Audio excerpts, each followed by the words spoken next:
England की राजगद्दी साल 1509 से लेकर 1547 तक हेनरी के हाथों में हुआ करती थी। राजा हेनरी की कई पत्नियां और एलिजाबेथ व मैरी नामक दो बेटियां थीं। इनमें से मैरी राजा की पहली पत्नी की बेटी थी।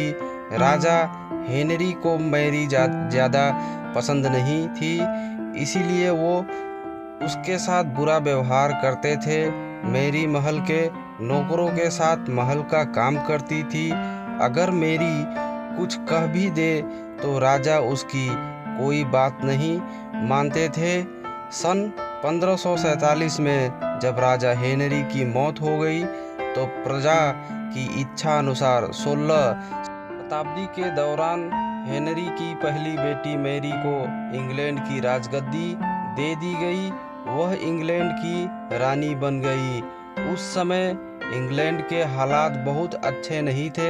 इंग्लैंड कैथोलिक और प्रोटेस्टेंट इन दो धर्मों के बीच में बंट गया था। उस समय दोनों धर्मों के लोगों के बीच जंग छिड़ी हुई थी। रानी मैरी चाहती थी कि पूरे इंग्लैंड में सिर्फ एक ही धर्म हो, लेकिन लोगों ने उसकी यह बात मानने से साफ इनकार कर दिया। इससे नाराज होकर रानी ने उनकी बात न मानने वालों को मौत की सज़ा दे दी थी।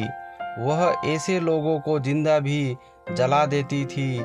रानी मैरी की इस क्रूरता की वजह से इंग्लैंड के लोग उससे नफरत करने लगे। ऐसा भी कहा जाने लगा कि रानी मैरी कुंवारी जवान लड़कियों के खून से नहाती थी। उनका मानना था कि उनके खून से नहाने से वह ज़्यादा दिनों तक जवान रह सकती है। कुछ सालों बाद रानी मैरी ने शादी कर ली और कुछ समय बाद इंग्लैंड में यह खबर आई कि रानी मैरी गर्भवती है और जल्द ही उनके राज्य को उनका नया राजा भी मिल जाएगा। इस बात से हर सभी खुश हुए, लेकिन उस समय रानी मैरी के साथ बहुत ही अजीब घटना हुई। उनके गर्भ से किसी भी बच्चे का जन्म नहीं हुआ, बल्कि कुछ ही महीनों के बाद रानी मैरी का पेट फिर से सामान्य हो गया।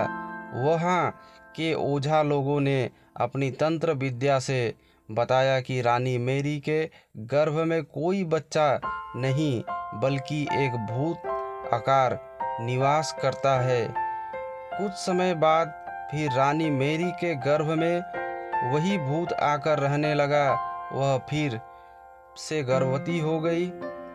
इस बार की भी रानी को कोई बच्चा नहीं हुआ और उस घटना के कुछ ही दिनों के बाद रानी मैरी की मृत्यु हो गई। इसके बाद मैरी की छोटी बहन एलिजाबेथ को इंग्लैंड की राजगद्दी पर बैठाया गया और एलिजाबेथ इंग्लैंड की नई रानी बन गई। रानी मैरी की क्रूरता की वजह से इंग्लैंड को लोग उसे एक निर्दयी औरत मानते थे।